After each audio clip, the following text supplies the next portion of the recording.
Alright, hello citizens of the Nigelverse. It is Nigel here once again, and welcome back to System Shock Radio. Because it's episode 125, which it's crazy to think about that we're already at 125 episodes, but because it's episode 125, I felt like talking about something a bit special. Obviously, of course, with every fifth episode, I kind of talk about something special, something different on the channel. And this is a topic that has been talked about heavily for a while now, and I guess it's time I put in my 2 cents. So, today, I ask you all the question: has the internet ruined pro wrestling? So, like I said, this is a question I'm sure has been in the back of a lot of people's minds for a while now. And especially with a lot of the stuff that happened this week, which we'll get to.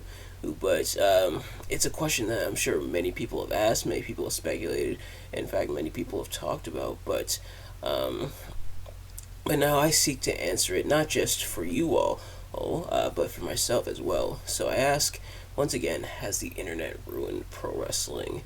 And I think my answer to that is kinda. Hey, honestly, if you really think about it, I'd say the internet has ruined quite a few things.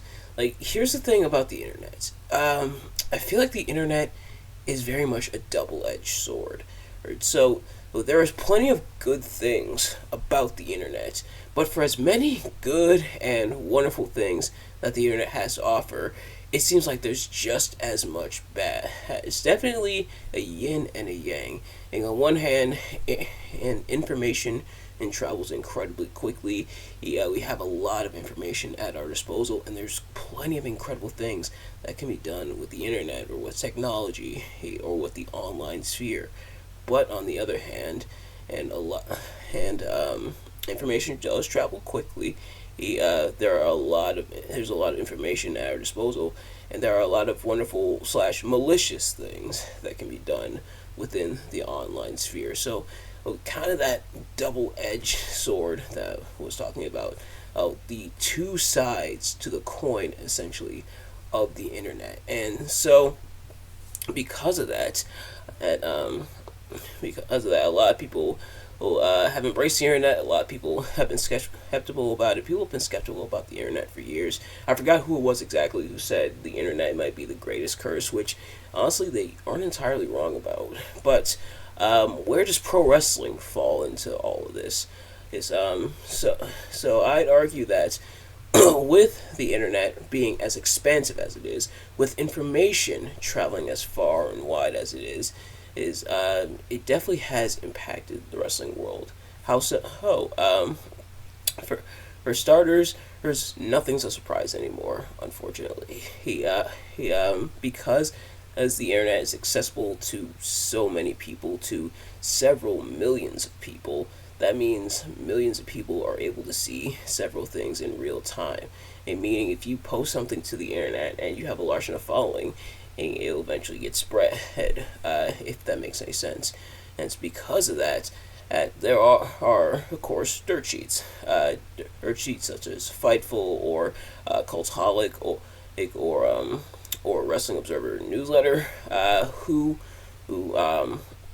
once they get information about something going down in pro wrestling, albeit any company, whether it's somebody returning, somebody jumping ship from one company to another, or it gets posted to the internet and it's available for people to see. Now, granted, I can't knock them too much because that's their bread and butter, that's their livelihood, but with a lot of stuff being spoiled, it's really hard to have surprises anymore, I feel like.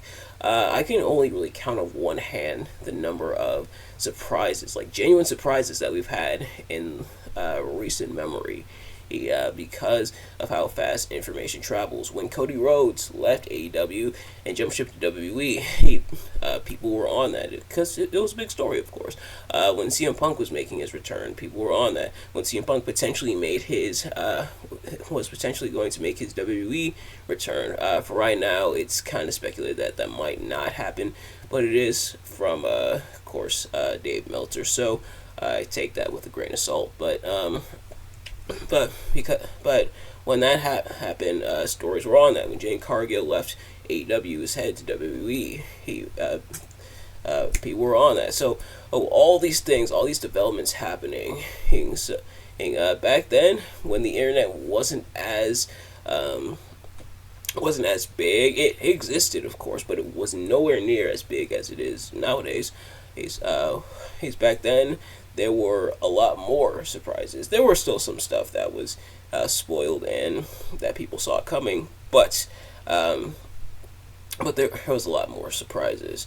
If that makes any sense, and pretty much things happened and they essentially just happened. Like the craziest things happened. Lex Luger could show up on WWE and then WCW. Rick Rude could show up on Monday Night Raw and Monday Nitro within the same week. In fact, I think he did it within the same night, if I'm not mistaken. And so things like that. The internet has kind of ruined that for a lot of people. The other thing that I bring up that I think really sparked me wanting to talk about this is the sense of tribalism. Now, tribalism, especially in pro wrestling, isn't really anything new, let's be honest. But with the internet, there's a lot more access to information, but also a lot more access to voice these opinions. There's a bit more of a platform for people to voice their opinions. And now, in theory, that's good, but sometimes it's not, because as oftentimes you get it. You have people kind of like me who watch both. I do tend to lean more towards WWE, but that's more so because I grew up with it. But I still do like AEW. Impact I haven't seen a whole lot of, but I know they were big in their heyday. Ring of Honor, same, but yeah. But then you get the extremists who are extremely to one side and or extremely to the other side, extremely AEW or extremely to WWE, where not only will a lot of what the other side does being discredited, but will even say, hey, / do some of the most abhorrent and absolutely deplorable things. Like the amount of things I've seen people said on social media. There were things that I've seen said that were concerning, were heartbreaking, and even legitimately made me angry at times. Like who would say things like this? I'm not going to go about repeating them here because I'm trying to block them out of my psyche, but who would say or do things like that is what you think when you read things like that. And granted, a lot of people will speculate, and this is the case, that these people have existed anyway, that these people have existed for how many years that they've been on this earth, but now social media gives them the platform. But it also breeds even more of these types of people. And part of that, I think, is due to the parasocial relationship between the wrestlers / superstars in WWE's case and the fans, which the parasocial, my goodness, I cannot talk today. The parasocial relationship is important. It's not always great, but is important. And the thing about we'll take WWE for example. Well, WWE wants their superstars to really make a connection with the fans, whether that be through in-ring, although that's not always what does it, or having charisma, or being able to connect with them on the mic, or being able to connect with them through extracurriculars such as like Make-A-Wish or meet and greets, stuff like that, which is of course nothing wrong with that, especially Make-A-Wish. Make-A-Wish, fantastic, granting so many wishes, but it does form like that parasocial bond on where the fans really look up to the superstars and feel a certain connection, and that's necessary because that's how the business keeps going. And like, if the fans aren't connecting to the superstars, they're not going to watch, they're not going to tune in. but it's led to them going too far at times, to the point where even when AEW does stuff that's great, hey, they'll still try everything to discredit them, even in pulling stuff out of thin air to try their best to discredit them that makes absolutely no sense. And but on the same token, AEW has done the same thing. AEW also does try to build somewhat of a parasocial relationship with their fans, especially when they frame themselves from time to time as kind of the alternative to WWE, which in a lot of cases they are. But when they frame that and the fans of AEW who become attached to the wrestlers and then try to attack WWE and try to discredit WWE, at least the extreme side. Let me know if this is making any sense in the comments, or if I'm just rambling. I feel like I'm kind of doing both in this video, and I kind of will do both in this video. But this tribalism and this extreme tribalism to the point where even when WWE and AEW does something great, it gets automatically scrutinized and held under this extreme microscope and you have the people who even go too far in a lot of things that they say just to discredit the other side, and it's ridiculous. I like both. WWE has been around for ages. I grew up with WWE. Meanwhile, AEW, a lot of stuff they're doing as alternatives is it kind of feels like they are on a downward trend, unfortunately. But hopefully, I'm hoping that they can bounce back and recover. But one of the few alternatives in this day and age that really stood up to WWE. And of course, there is a certain amount of competition between WWE and AEW, who more so by proxy, because other wrestling promotions are essentially competition by proxy. That's kind of just the nature of the business. Is WWE competes with AEW, with New Japan, with Impact, more so by proxy, with MLW, more so by proxy in that. That's another wrestling promotion versus WWE as a wrestling promotion. And meanwhile, AEW, of course, competes with WWE. With New Japan to an extent, although obviously they do have the working relationship with MLW, with Impact. So that's kind of just how the business works. That's the nature of the business. There is competition to an extent, but it's nowhere near as serious as a lot of the extremists are making it seem. Almost making it seem like it's life or death. As I've even seen some things almost going too far with it, going way too extreme with it. And it's ridiculous. It is absolutely ridiculous. But that is the nature of the business. But the internet has made that even more accessible, and with even more information, you get even more people like these, and a lot of these takes, and these people are unhinged as hell, and it's absolutely insane. Like I said, let me know if this is making any sense or if I'm just rambling. But the internet. And obviously the internet isn't the sole cause of that. Like I said, a lot of these people existed already, and it's just the internet has given them a platform. Social media has given them that platform. But the fact that they're all springing up pretty much in the wake of the internet being what it is concerning. But even more concerning is when the CEO of AEW does that. Yeah, you thought I forgot about Tony Khan and all the weird stuff he did on Twitter. Tony Khan, I maintain, I can tell he's a nice guy.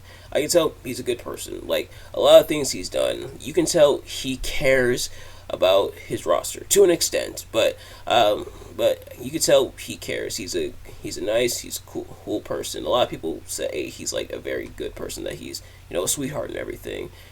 But man, he doesn't know when to shut up sometimes. And I mentioned this before, way back when I talked about the state of AEW, right after the, I believe this was right after the All Out incident, Brawl Out, as it was called. But yeah, he doesn't know when to shut up sometimes, and like his reactions and everything to. All right, so I'm sorry, quick edit there. So, Tony Khan with all the stuff that was happening with kind of the with NXT and AEW going head to head on Tuesday. Now, granted, I'm not gonna sit here and pretend like AEW hasn't taken shots at AEW before, or that a lot of this probably was compete with AEW because who the thing is, yeah, WWE has taken its shots at AEW, who essentially, in most cases, returning fire, but they still have done it. It's still happened. WWE still guilty of it, but also a lot of like the bringing in the troops. You could tell definitely with this major episode of AEW with Adam Copeland's debut with Title Tuesday. You can tell to an extent wanting to essentially compete with AEW, which I'm not upset about. At least not really, because that's kind of just how business works. And WWE has proven that they have no problem competing. They've done it in the past when TNA made the move to Monday nights. It's what WWE do. They brought in Bret Hart. That began the whole Bret Hart Vince McMahon storyline. So I'm not gonna pretend like that's nothing new, and I'm not gonna pretend like WWE totally wasn't like aware of AEW or anything that they were doing. And Triple H saying he doesn't watch AEW, that's a lie. But at the same time, Tony Khan pretty much like tweeting all the stuff of that he tweeted, and I couldn't find whether or not he did it across other social medias, but I definitely Twitter/X is where I saw it. But all that stuff he's tweeting out, almost seeming pretty bitter, pretty upset, kind of trying to discredit NXT. He trying to talk about, even though NXT definitely did win that war against AEW by like a wide margin, but like him trying his best to discredit, kind of almost being like a sore loser, which is unfortunate. It if anything, NXT and all they did already, like how them beating AEW already was kind of bad enough for AEW, but then what Tony Khan did made it worse. And from what I heard, apparently a lot of the other superstars were unhappy with Tony Khan and a lot of his comments and everything. Tony, don't do that again. Like next time somebody take his Twitter away from him. Please don't do that again. Like it's pretty embarrassing. Just focus on your company. You got your company. You got a great company, of course. Just focus on that.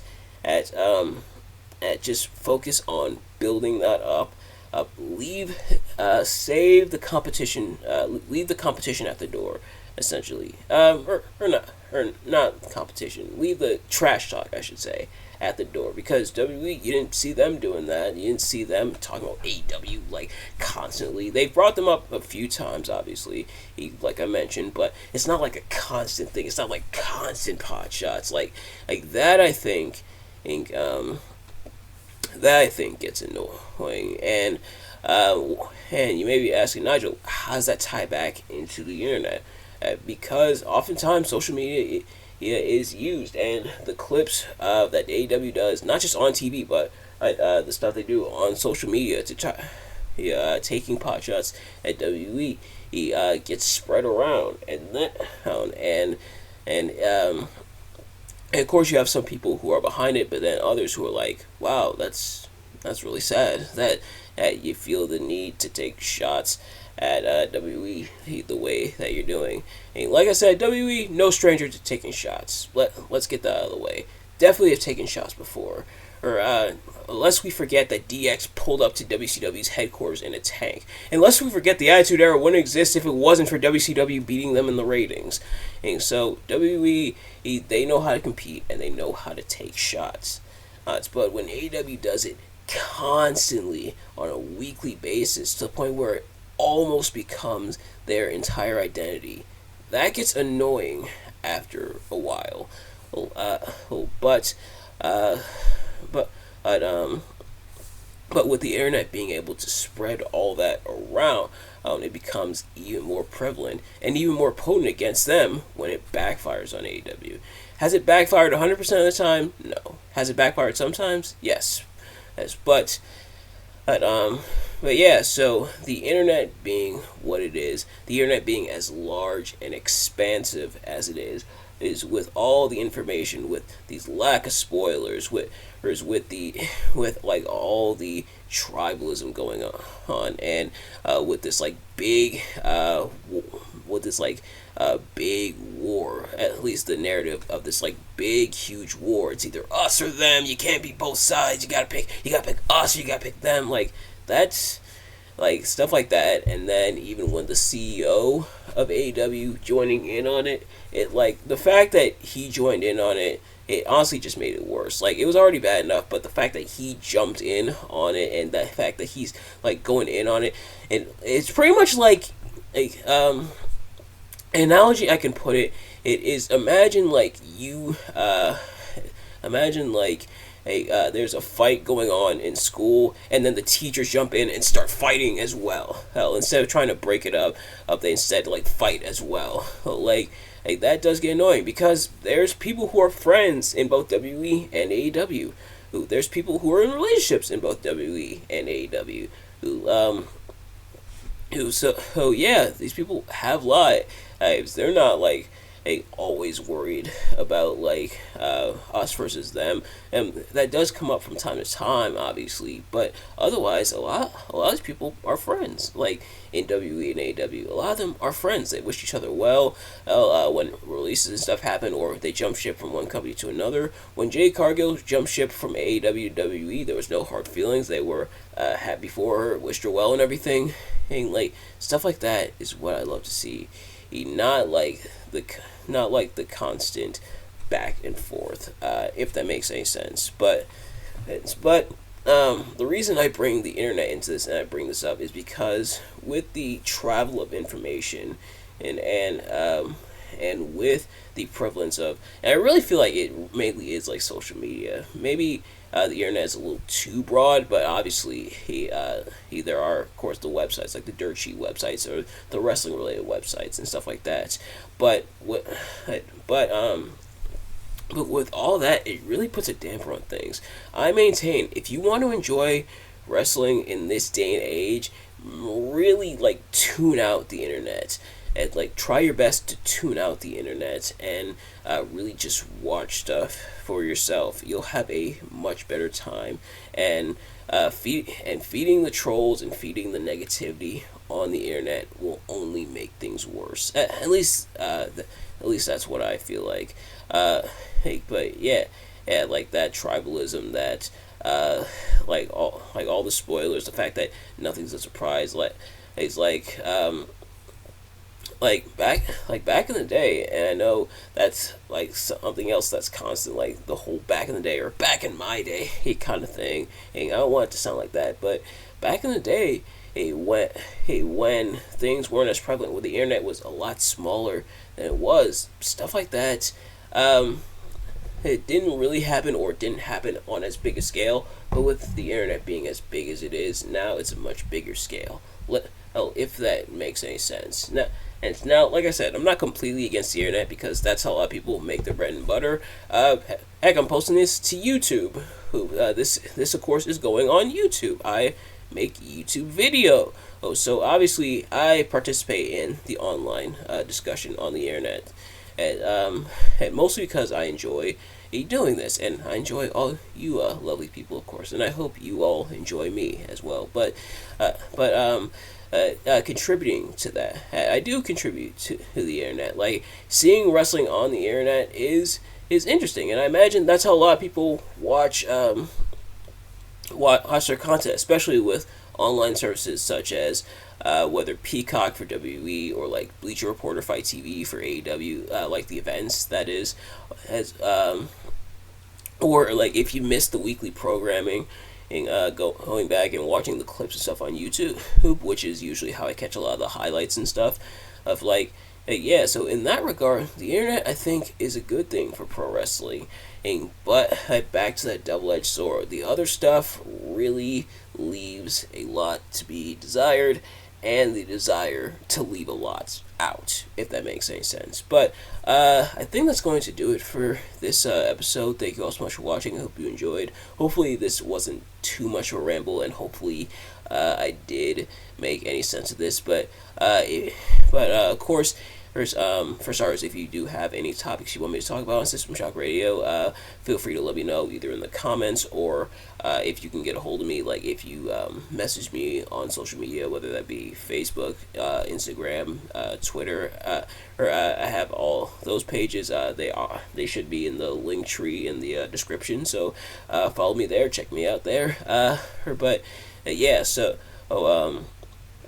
that's going to do it for this episode. Thank you all so much for watching. I hope you enjoyed.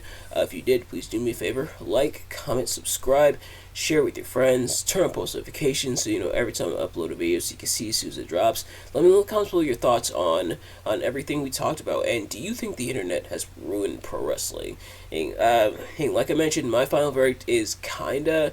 And there's good and there's bad, and you kind of have to take the good with the bad. I feel like in that regard. But nevertheless, thank you all so much for watching, and I will see you guys later. Peace.